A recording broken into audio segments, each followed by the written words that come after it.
mardi 10 septembre de l'an 2024. Mesdames et messieurs, bienvenue dans cette session de l'information. Voici les titres à développer. Les acteurs du système éducatif du Bénin reprennent le chemin de l'école le lundi 16 septembre prochain. C'est donc la rentrée scolaire 2024-2025. À l'orée de cette rentrée, le maire Guy Damigado s'est adressé à ses administrés. Les précisions sont à suivre. Pendant ce temps, Franck Apossène, c'est désormais le nouveau directeur de l'école primaire Gungun, commune de Malanville. Après 8 ans de service de l'ancien directeur, la cérémonie de passation de service a eu lieu hier lundi 9 septembre de l'an 2024 à l'école primaire publique Gungun dans l'arrondissement de Guéné. Restez des nôtres pour plus de précisions.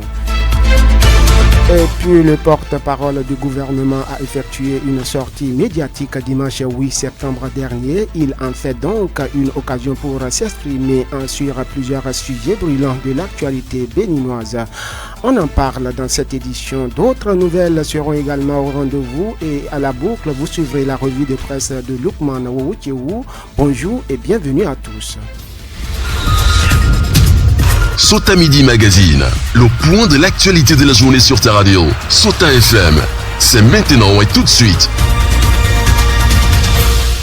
Éducation pour ouvrir ce journal, apprenants et enseignants reprennent le chemin de l'école le lundi 16 septembre prochain. Il s'agit de la rentrée pour la nouvelle année scolaire 2024-2025. À l'orée de cette reprise précédée de la pré-rentrée, depuis hier, l'autorité communale de Malanville s'est adressée à toute la communauté. Dans son adresse délivrée ce mardi 10 septembre, le maire à l'entrée souhaite un mot de début d'année scolaire aux acteurs du système éducatif. Extrait du message du maire Guy Damigado. Par rapport à la rentrée qui s'annonce pour le 16 prochain, d'abord ce que je voudrais dire à l'endroit donc de tous les acteurs de l'éducation dans la commune de Malanville, c'est un appel pour que chacun se mobilise pour que la rentrée soit effective. Les écoliers, les élèves reprennent effectivement les cours. Ce que je voudrais souhaiter, c'est que ce soit les élèves, que ce soit les parents d'élèves, que ce soit les enseignants, il faudra que chacun joue convenablement son rôle. Il faudra que chacun se mette en tête que dans la commune de Malanville, si le développement que nous souhaitons, nous voulons vraiment que ça vienne, c'est qu'il faut des cadres bien formés. Il faut qu'on mette l'accent sur l'éducation. Et l'éducation est la pierre angulaire de tout développement d'un pays. Le maire de la commune de Malanville, Guy Damigado, est revenu sur les dispositions prises pour la réussite de la rentrée scolaire 2024-2025. On l'écoute. Ce que je prendrai comme disposition, c'est de continuer avec ce qui a déjà commencé, à savoir donc le financement en partie des TD, donc travaux dirigés. Et depuis quelques années, disons, dans le budget, il est inscrit un certain montant d'environ 3 millions pour accompagner donc les établissements dans l'organisation de ces TD. Je vais renforcer donc ce dispositif. Je vais également renforcer, parce que nous avons déjà commencé au niveau des établissements à cantine. Et Dieu sait que dans la commune de Malanville, je crois que tous les établissements publics bénéficient déjà donc de cette cantine-là. C'est d'accompagner donc les élèves à travers le paiement donc de ce qui leur est demandé comme cotisation, comme souscription pour acheter condiments, etc. Là également, donc au niveau de la mairie, le budget a prévu quelque chose pour accompagner donc ces élèves-là qui par ailleurs ont déjà été recensés en collaboration avec le chef de la circonscription scolaire et que donc désormais nous sommes en train d'envisager la généralisation plutôt que ça soit sélectif, limité seulement donc à ceux dont les parents sont pauvres et qui n'arrivent pas à dégager donc ces souscriptions-là. Désormais, c'est que tout ce qui est établissement où il y a cantine, cet apport, cette aide donc va toucher donc ces établissements-là. Je vous l'annonçais en titre, l'émotion était vive hier lundi 9 septembre à l'école primaire publique de Gungun. À l'origine de cet état d'âme, le PP de cette localité de l'arrondissement de Guéné, commune de Malanville, a changé de directeur.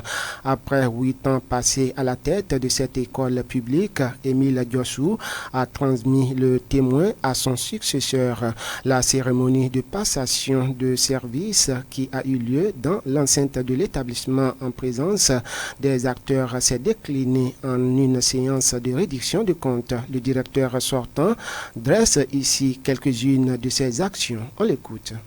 Je suis Diossou Salakor Émile, directeur de l'école primaire publique de Gungun, dans la siège de Malanville. Oui, je viens de passer la main à monsieur Akpokossi Franck, qui est désormais le directeur de l'école. Mes impressions sont très bonnes.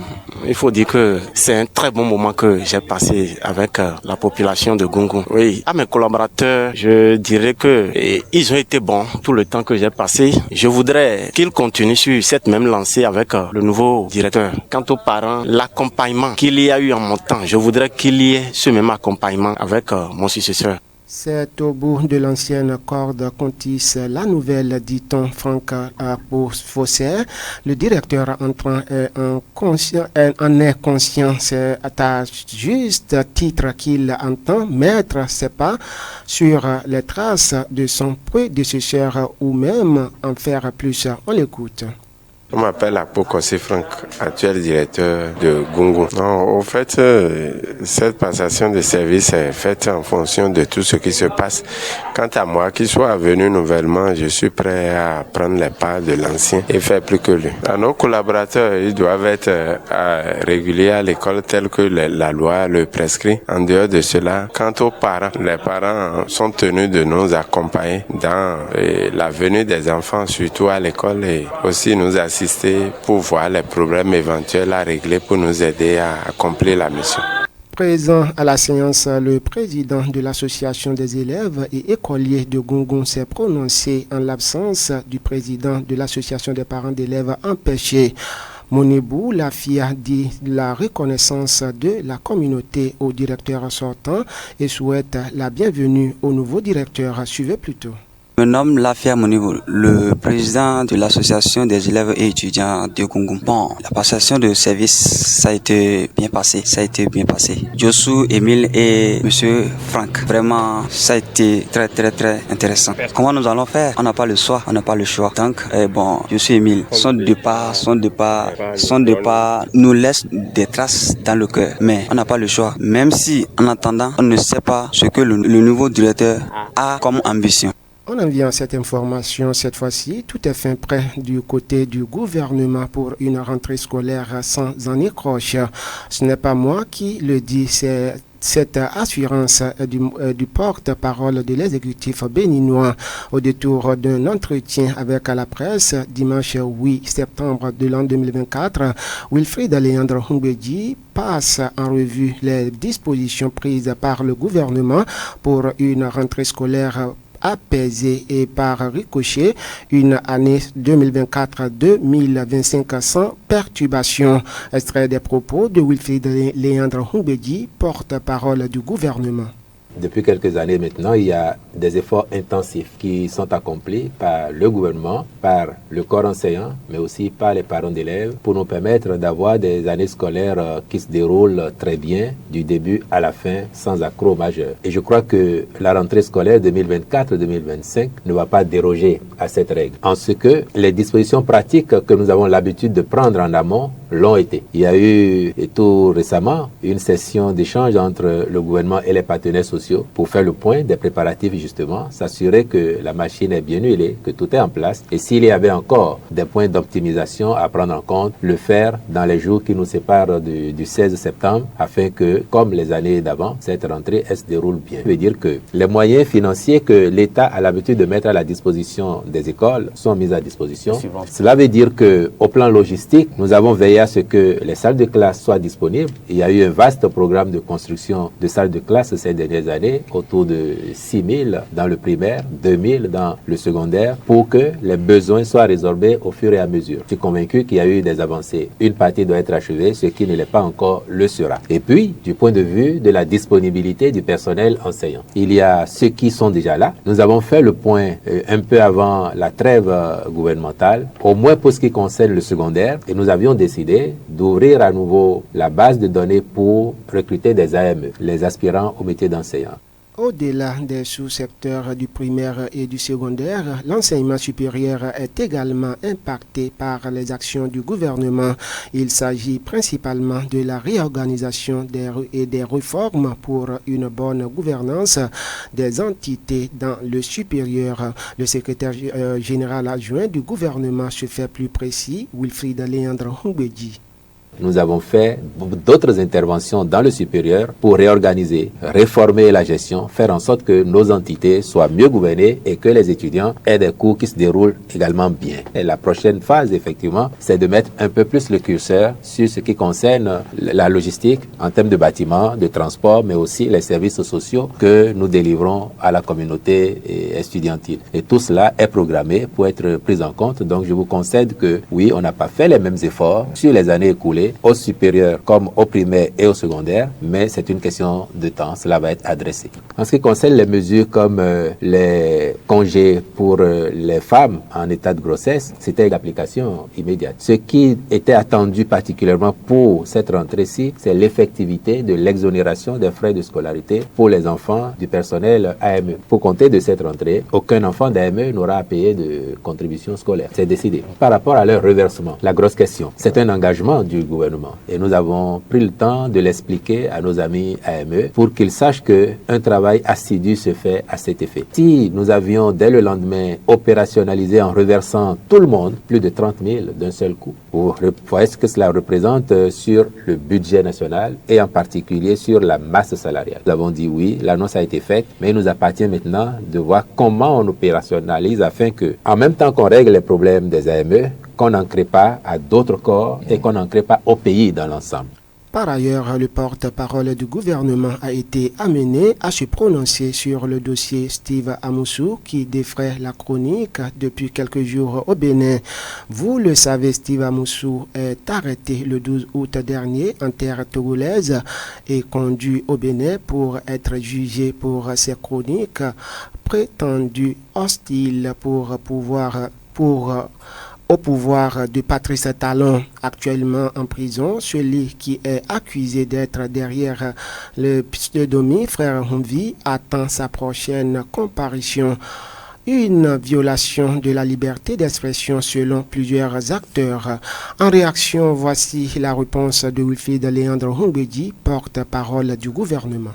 On peut s'interroger sur justement le contenu de ces chroniques. J'ai lu, j'ai entendu parfois, c'est une question de liberté d'expression. Mais, chers amis, la liberté d'expression, c'est le droit de dire ce qu'on veut, c'est le droit d'écrire et d'alléguer ce qu'on veut, mais c'est le devoir de prouver quand il faut prouver, sinon d'en assumer les conséquences. Un acteur de la société civile qui prend des positions, qui fait des déclarations et qui de bonne foi se trompe, on peut comprendre qu'il s'est trompé en exerçant sa liberté d'expression. Mais ici, le frère Humvi, je ne sais pas si c'est lui, monsieur Amoussou, mais le frère Humvi, puisqu'on en parle, chacun de nous a eu le temps de voir que ce n'était ni un journaliste, ni un acteur de la société civile, mais que c'était plutôt ce que moi j'appellerais un activiste politique, qui dès lors n'exerce plus une liberté d'expression, s'emploie plutôt en tant qu'activiste politique à remplir un contrat que son bord politique lui a signé, c'est-à-dire démontrer, soutenir que ceux qui sont en place et qu'ils considèrent comme des adversaires politiques ne font rien de bon et qu'ils ne sont pas qualifiés pour être là. Autrement, chers amis, si vous considérez, vous,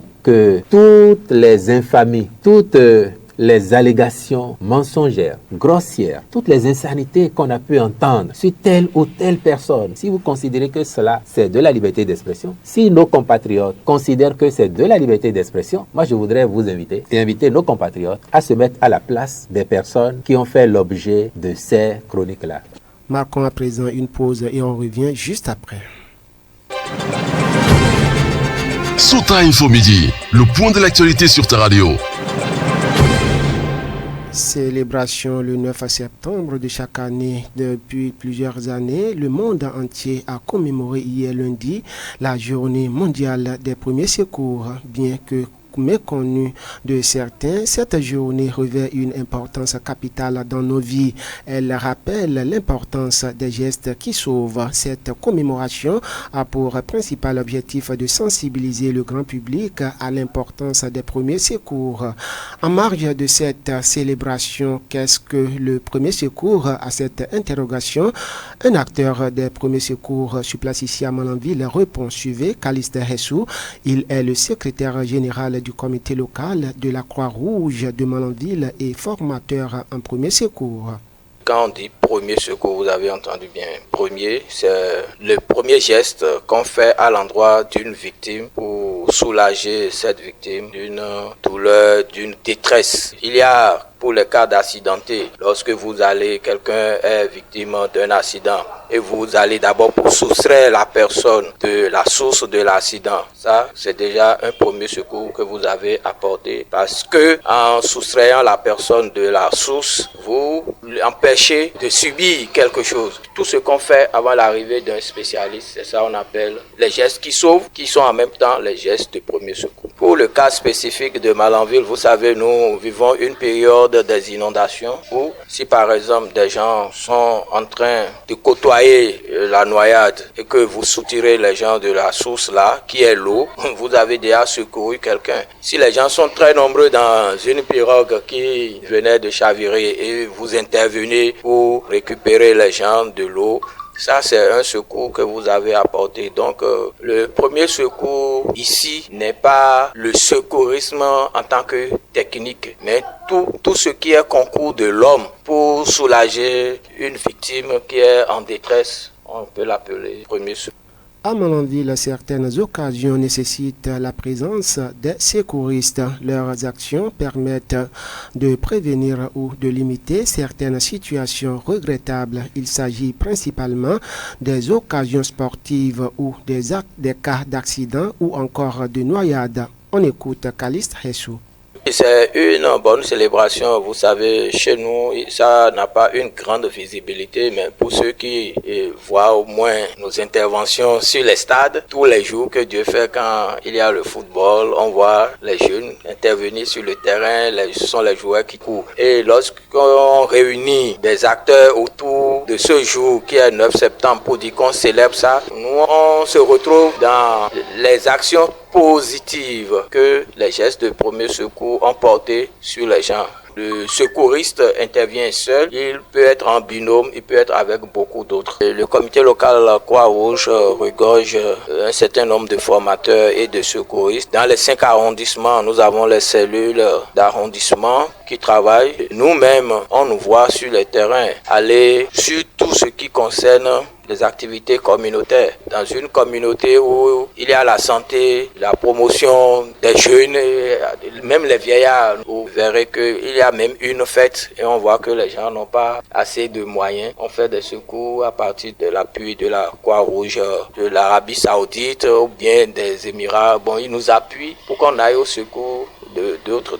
Par ailleurs, le secrétaire général du comité local de la Croix-Rouge de Malanville attire l'attention des uns et des autres sur les acteurs de la Croix-Rouge ici à Malanville. Ils sont au service de la communauté selon le secouriste qui appelle la population à plus d'engagement pour l'atteinte des objectifs. Caliste Hessou pour plus de précision.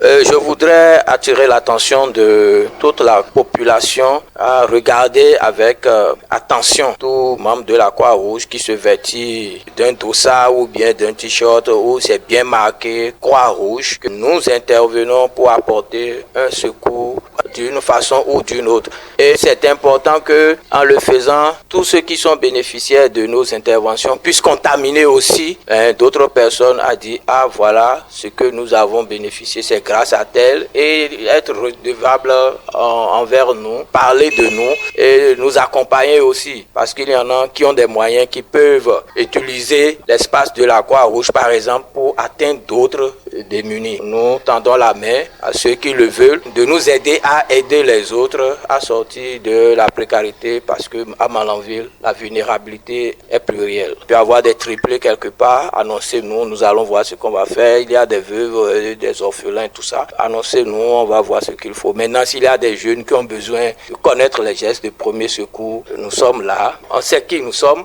Il suffit de se rapprocher de nous pour apporter le soutien. Parce qu'aujourd'hui, la Croix-Rouge n'a pas besoin de rien que des membres de la Croix-Rouge, mais il y a des volontaires quelconques qui peuvent déjà épouser les idéaux de la Croix-Rouge et travailler, toute indépendance.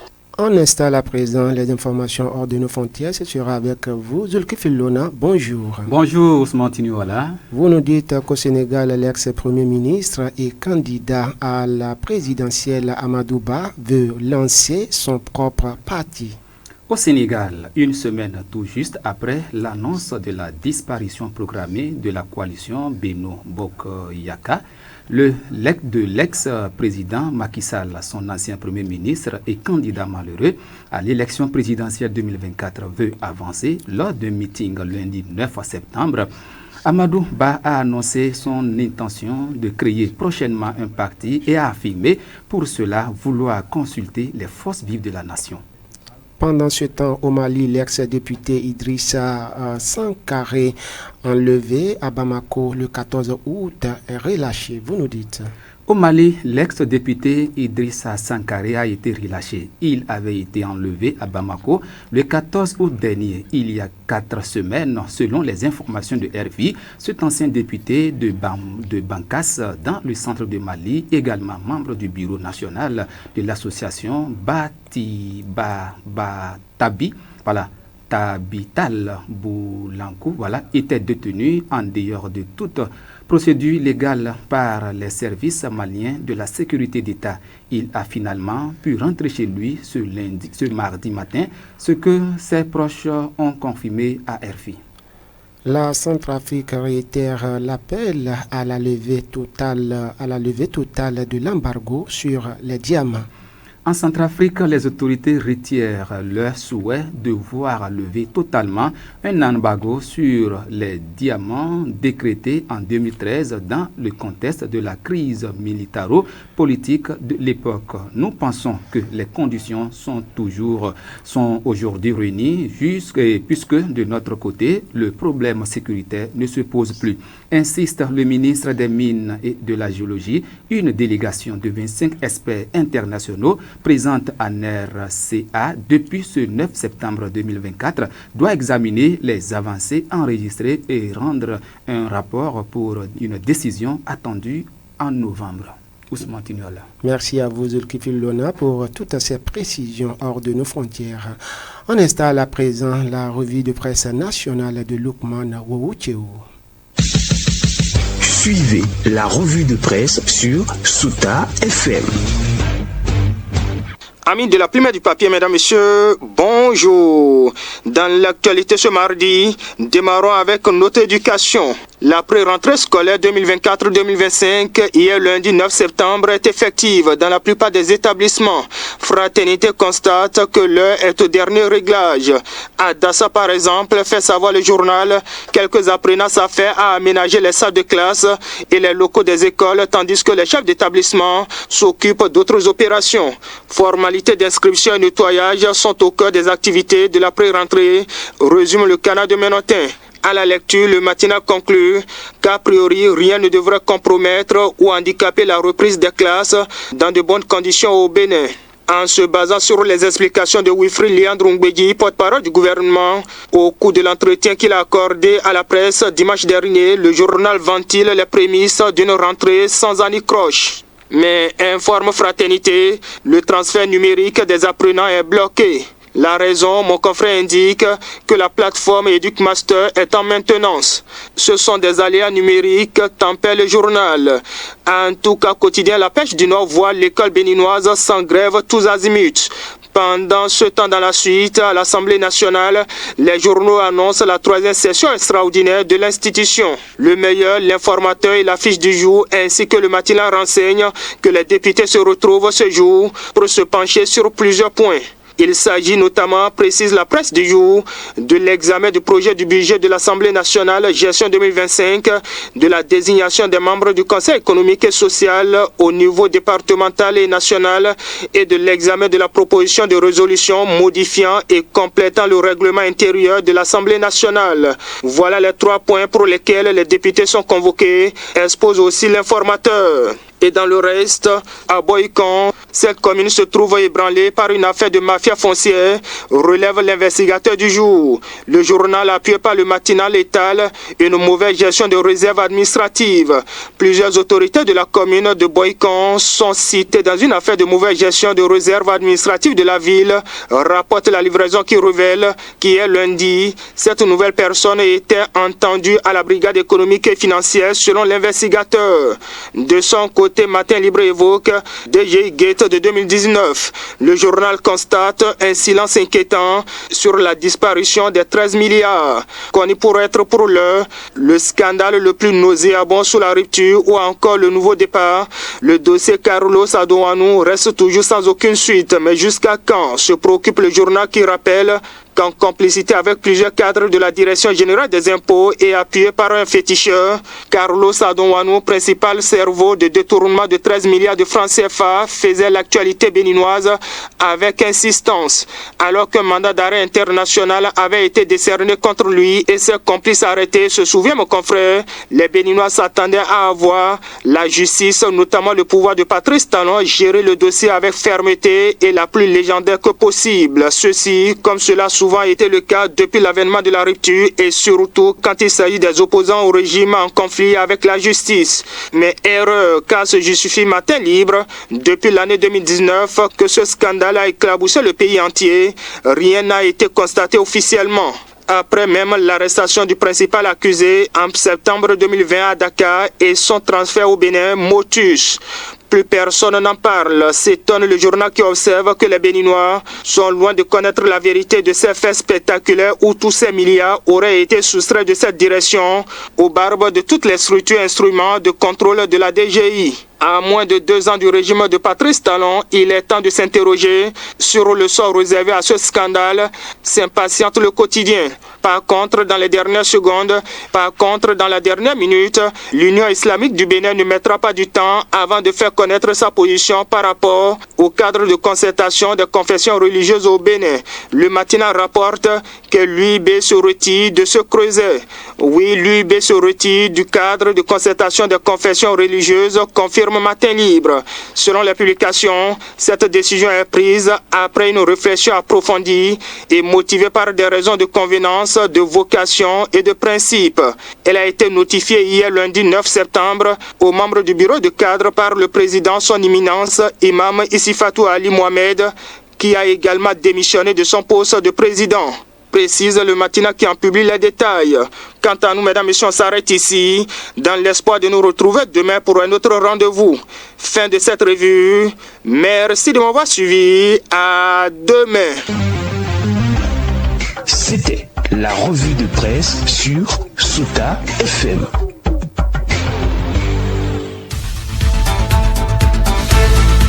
Tout donc pour ce journal. Mais d'abord, vous fauchez compagnie, voici le rappel en titre. Les acteurs du système éducatif du Bénin reprennent le chemin de l'école le lundi 16 septembre prochain. C'est donc la rentrée scolaire 2024-2025. À l'orée de cette rentrée, le maire Guy Damigado s'est adressé à ses administrés. Vous avez suivi les précisions. Vous avez suivi également Franck Aposset, c'est désormais le nouveau directeur de l'école primaire Gongon, commune de Malanville. Après 8 ans de service, l'ancien directeur, la cérémonie de passation de service a eu lieu hier lundi 9 septembre de l'an 2024 à l'école primaire publique Gongon dans l'arrondissement de Guéné. Les précisions, vous avez suivi. Et puis le porte-parole du gouvernement a effectué une sortie médiatique dimanche 8 septembre dernier. Il en a fait donc une occasion pour s'exprimer. Vous avez suivi les précisions. Ainsi s'achève le journal de ce mardi. Merci de nous avoir suivis. Ousmane Tino, là je suis pour la présentation. Moudiaïdou Oruyo a assuré les manipulations techniques et à l'édition on retrouve Farida Tassani. Bon mardi à chacun et à tous.